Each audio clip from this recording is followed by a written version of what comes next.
This is Stafford Green-White-Checkered. Hello everyone, and welcome to another episode of Stafford Green-White-Checkered. I am your host, your Stafford insider, Darren Ayotte, where we will be breaking down every Friday night of action for you from Stafford Springs' own Stafford Motor Speedway. We will have up-to-date recaps, standings, results, and more. So let's start with our Stafford headlines of the week from this Friday night of racing, and this week's SK Modified feature was nothing short of spectacular. The race came down to the final two laps when the 6 of Ryan Preece and the 84 of Joey Cipriano collided off of turn 4 and wrecked on the front stretch. The drama wouldn't end there though, as the green-white-checkered finish completed the best SK Modified race of the season. We'll have that winner of the race in our SK Modified recap. This week's SK Light Xtra Mart Xtra D event gave the fans a 5-lap shootout to decide the winner. Well, one driver was looking for his first win of the season and the second of his career. He would have to hold off Tony Membrino Jr. though to do so. We'll also have that recap coming up. And finally, you guessed it, Tom Fern again. His 5th win in the last 6 races and another dominant performance. We'll be showing you that recap as well. It is now time for, as usual, the Legend Cars recap. The 43 of Devin O'Connell was looking to continue his record-breaking start to the season, trying to win 5 straight races. Once again, the big 3 started in the back and slowly worked their way up to the front. And the race would go caution-free, though, for the first time this season, and that did not help their strategy. O'Connell got caught up in traffic, and Corey DiMatteo would be the one to take full advantage of the opportunity.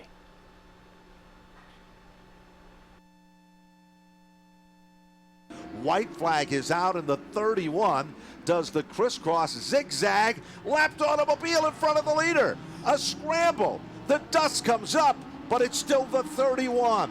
Noah Connor. Here comes to the outside DiMatteo, Matt. 3 wide as they come back to the line. Drag race.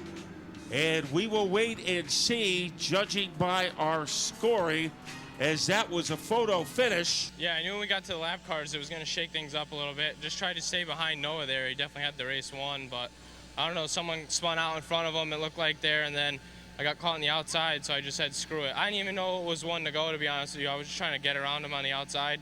Then I look up coming down the front stretch and checkers were out, and I didn't know if I got him. So Devin O'Connell is no longer a consecutive winner, as Corey DiMatteo snaps the 4-race win streak. A big win for him and that team after a few tough outings the last couple weeks. So here are the full results from the 20-lap or 20-minute feature, in this case 20 laps. Caution-free, like we said, for the first time this season, did not help out their strategy, and Devin O'Connell unfortunately was caught back in some lap traffic and did not benefit from it. You'll see Noah Corner came home in 2nd position. He led most of the race. It came down to the final lap, as you saw.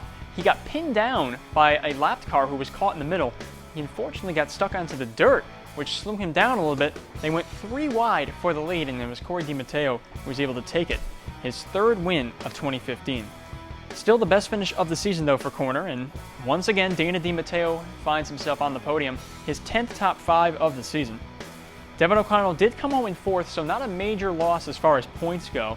This was his worst finish, though, since May 8th. That goes to show you how consistently strong that 43 team has been.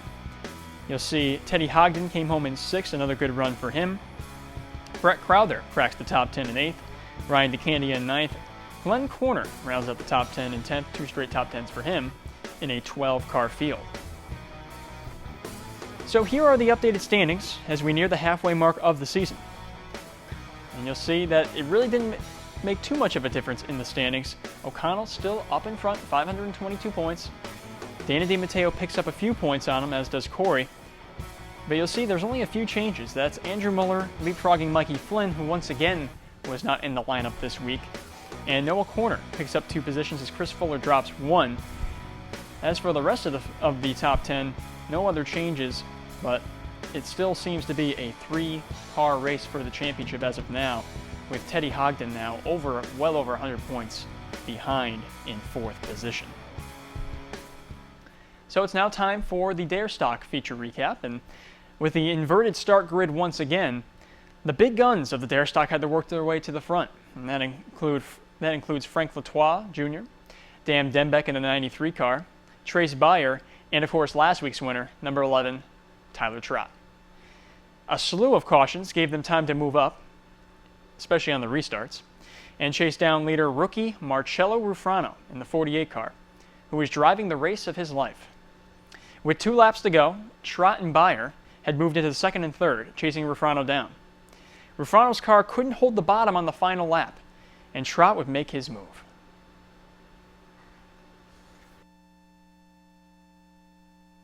Coming off turn number 4, Tyler Trott is there. White flag is out, final time by. And it will be a drag race for the final lap. Ruffano, car number 48, holding off Trott. Here comes Tyler Trott as he tries to torpedo his way into the lead as they head into turn 3. They are side by side and wheel to wheel. Tyler Trott inches his way to the front of the class. Marcello Ruffano drifts back just a bit. Here comes Trace Beyer. At the line, it'll be Tyler Trott to take down the win. Trace Beyer unofficially in second. Marcello Ruffano, great run for the rookie to finish in third. Honestly, I didn't think I had anything for the 48. He ran a good race. He kept his nose out of trouble, and I started reeling him in towards the end, and he started getting a little free, and I just made him. Tyler Trott returns to victory lane for the second straight week. Another big win for those guys, and here is the rest of the top 10 from that feature event. 15 laps. It was another great feature in the Dare stock, very competitive. Trace Beyer, surprisingly, gets his first runner-up finish of the season despite having seven top fives previously, his 8th now of the season. Marcello Ruffano, the rookie, comes home in third after getting passed by both Trott and Beyer on the final lap. Just could not quite hold that bottom lane as the race went on, those final 2 or 3 laps. He had himself about a 5-car length lead up until the final 2 laps. He does get his 4th top 5 of the season, though. You'll see Frank Latois Jr., normally a solid day, came home in 5th. It was actually his worst finish since May 8th. Though he does continue his top 5 streak, so not a major loss in the standings. More on that in a moment. Alexandra Fern comes home in 7th. Phil Evans, the rookie, comes home in 8th. A good run for those guys. Chris Bagnall, another rookie, getting a top 10 finish. And Nicole Chambrello rounds up the top 10. She actually started in first position. She just unfortunately did not have the car to beat last night in a 15-car field. So, here are the updated standings now as they run. 11 of 23 races complete, and it's tightened up. Tyler Trott has moved into second position over Dan Dembeck, just 6 points out of the lead from Frank Latois. Dan Dembeck still remains just 10 points back, though, despite losing a position. Trace Beyer moves into just 16 points back. Alexandra Fern 42 back, and you'll see Marcello Ruffano grabbed another spot in the standings. He's up to 7th place, 120 points back, but all in all, 5 cars there within 42 points, all capable of winning this championship with still 12 races to go. We're not even halfway yet into the season, so another great tight points race here at Stafford. So it's on to the limited late model feature now, and another inverse start would benefit some drivers in need of a solid finish. The 66 of Justin Bren would remain up front for the entire race and check out during a long green flag run. Take a look. David Aroux looks for some daylight to the inside of Austin Bissett. Doesn't happen in turn 1. Will it happen there? No. What about turn 2? There is fury in the fight for third. Bissett holding off David Aroux. Here comes Justin Bren out of turn number 4. Bren says, see you later to the rest of the field. Double checkers. Bren takes down the win. Kelsey Rutino for second. Austin Bissett for third. David Aroux to finish in 4th, and Andrew Hayes for 5. Thank you very much, and I got to thank Rob Russell for the handling in this car. We worked hard on this car all week to get it ready for this feature. Justin Bren gets his first win of the 2015 season and a much-needed victory for a team who hasn't even cracked the podium all year long, let alone taking home the win in Napa Victory Lane. So here are the rest of the top 10 from that 20-lap feature. And second place came home for Kelsey Rutino in the 36 car, his second top 5 of the year and his best finish of the season. He was very ecstatic after the race. We talked to him in Victory Lane, and he was very happy with the car and the handling overall. Austin Bissett came home in third, his 7th top 5, and he gained some significant ground in the standings, which we'll get to in a moment. You'll see, most notably, in 7th and 8th position, both Al and Cliff Saunders. Now, both of those guys moved their way to the front with the inverted start, but their cars kind of went away from them as they got into traffic with just 3 or 4 laps to go. They were on their way to top 5 finishes, but actually got passed. Both drivers got passed in the last couple laps for position. So certainly didn't have the handling that we were expecting to see out of both Saunders brothers in the 04 and 4 car. Andrew Hayes came home in 5th, Dwayne Provost in 6th, and rounding out the top 10, another top 10 for the rookie Robert Bloxham III, a 14-car field in that feature. So let's check out the standings now, and Andrew Hayes remains 6 points back now in the championship hunt. Austin Bissett 14 back, with Cliff Saunders in just 44 back. David Arute picked up a little ground, he's 52 back, and you'll see the changes in the standings are for Kelsey Rattino and Justin Bren with their 1st and 2nd place finishes, gained a position each, with Paul Arute slipping back after not being in the lineup this past race. So Paul Arute loses quite a few points in the standings. David Como remains in 10th still, 136 back. But once again, 6 drivers separated by 56 points. You can get 50 points for a victory. So certainly plenty of drivers in the hunt for another competitive championship in the limited late model division. So it's on to that late model feature, and it's safe to say that the 92 of Tom Fern is the hottest driver at Stafford right now. He's won 4 of the last 5 races, including 3 in a row in the month of June. He started the season with 5 straight races off the podium, though. Since then, he has nearly been unstoppable. Fern was at it again last night, working his way to the front and taking the lead on lap 15.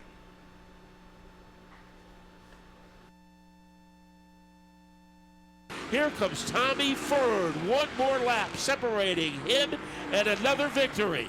No question about it. Fern has a car that is working, and the Sarrett Ford Group, the King Ward Bus Lines machine, is looking for win number 5. Ladies and gentlemen, off the turn, the checkered flag is out. Tom Fern takes down the win. Great run for Joshua Wood for 2nd, and Michael Bennett, the comeback kid, to finish in 3rd. Yeah, they said it was lap 10. We still got a long way to go here, so I just bided my time there and waited, and Michael made the move on Josh there. He got a little loose. Well, Tom Fern has done it again, his 5th win in the last 6 races. And here are the top 10 finishers from that feature event. Josh Wood comes home in 2nd position, his 7th top 5 of the year. Michael Bennett, your points leader, still another solid run. Those guys have been consistent all year long.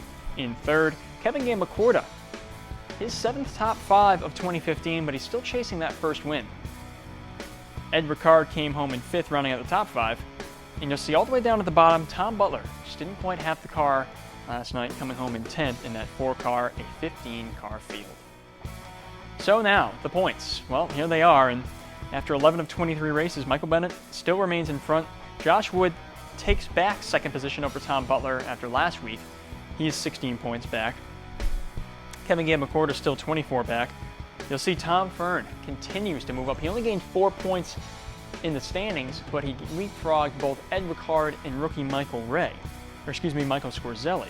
So he's in 5th position now. He's really making a run, a mid-season run for that championship. Another solid finish for those guys, and they'll be within 4th place before we know it. He still is 50 points back, though, of 4th place Kevin Gambacorda. So it's on to the SK Light Xtra Mart Xtra D event. The extra 5 laps for the SK Lights would provide a fight for the win between the 55 of Peyton Henry and Hollywood himself, the 44 of Tony Membrino Jr. Henry was driving away until Membrino worked his way up to 2nd. Membrino had a few shots at the lead, but Henry was able to close the door.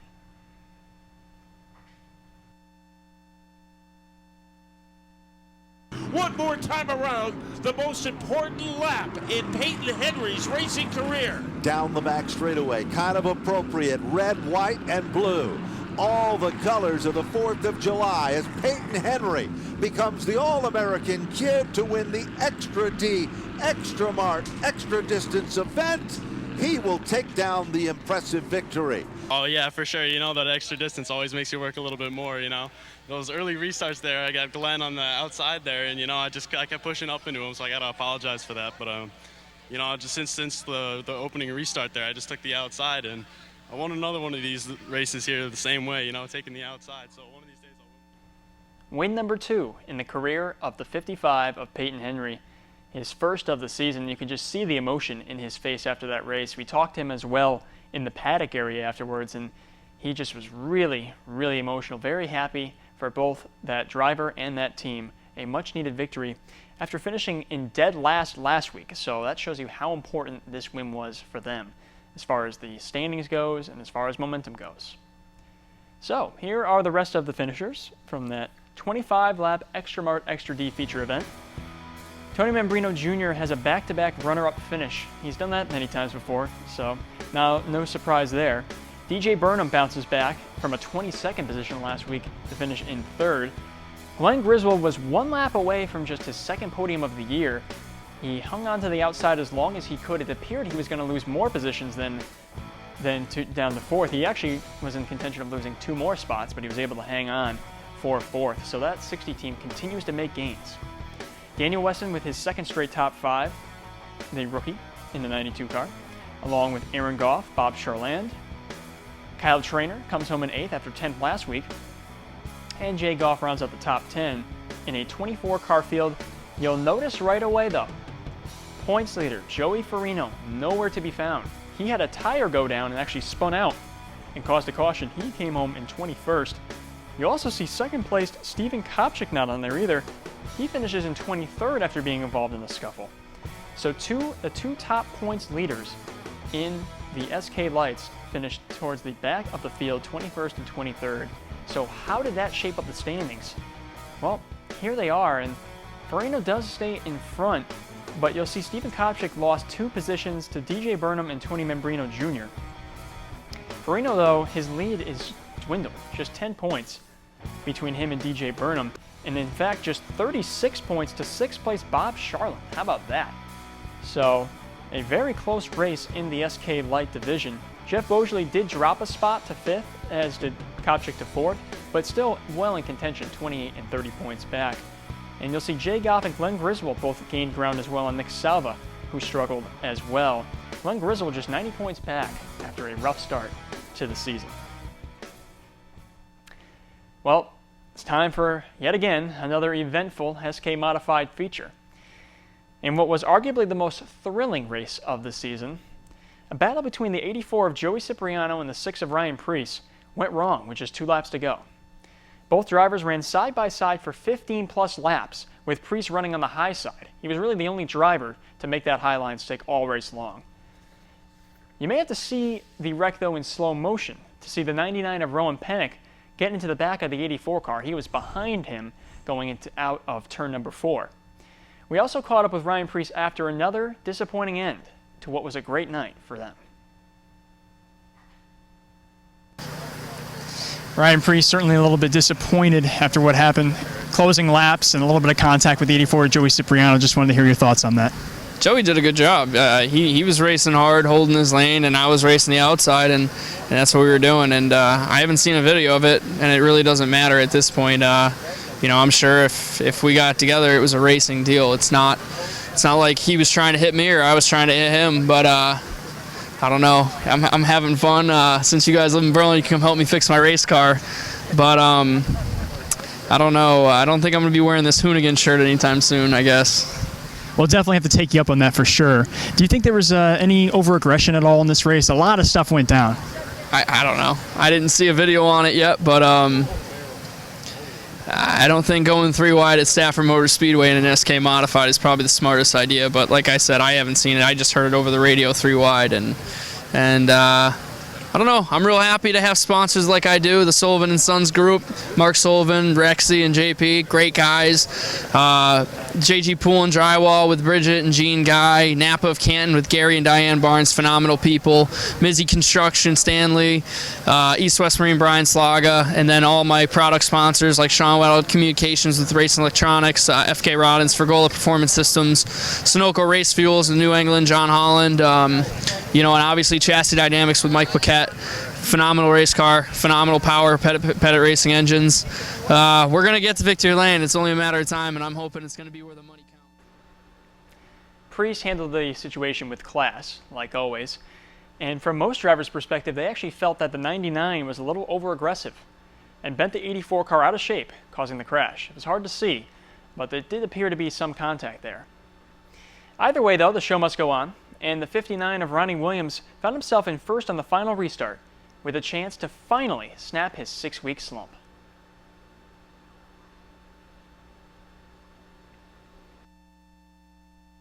Down the back straightaway, Galco moves into the fracas as they come off turn number 4.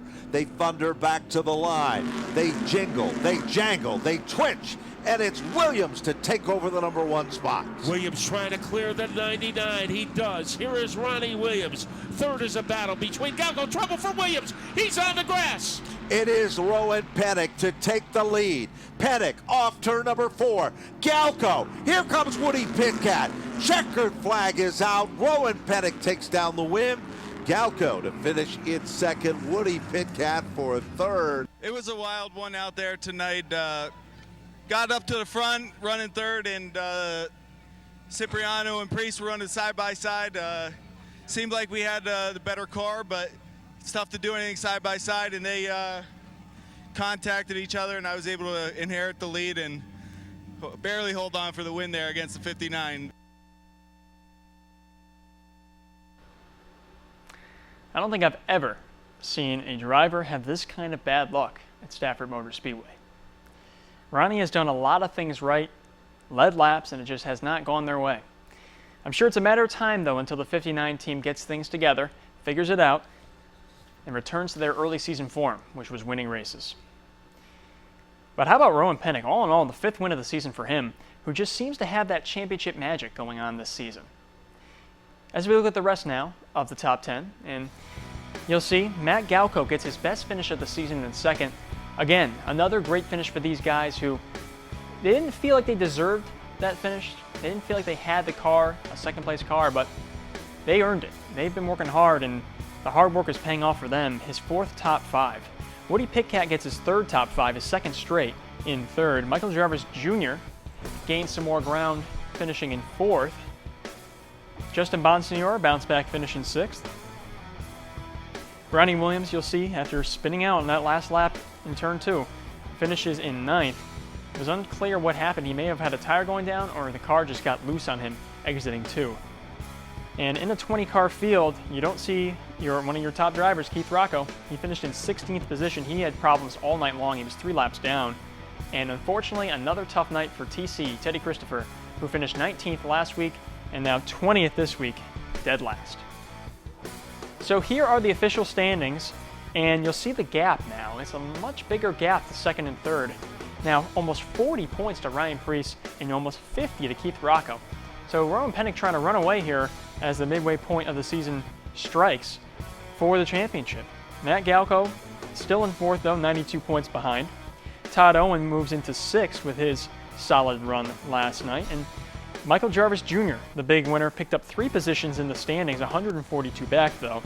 So with this race, as opposed to last week's, not as close as we expected it to be after this race, but it's opened up a bit with Preece 38 points back after being less than 16 the week before. So we will end the show now with a Stafford Rookie of the Week. And this week's winner is from the Dare Stock, and that is the 48 car of Marcello Ruffano. Ruffano was 1 lap away from getting his first career Dare Stock win before being passed by the 11 of Tyler Trott. Ruffano earned his 4th top 5 of 2015 and equaled his career best finish in 3rd. He's done that twice now this year. That 3rd place finish moved him up to 7th in the standings. He gained a position. He's gained a position the last 2 weeks in the standings. And it really may only be a matter of time before he gets his first career win in the Dare Stock, as he is running with the best of the Dare Stock, including Frank Latois, Dan Dembeck, and many, many others. So that's going to do it now for this edition of Stafford Green-White-Checkered. And for our producer Antonio Squitieri, and on behalf of the entire crew here at Nutmeg TV, I am your host, your Stafford insider Darren Ayotte, and we'll see you next week.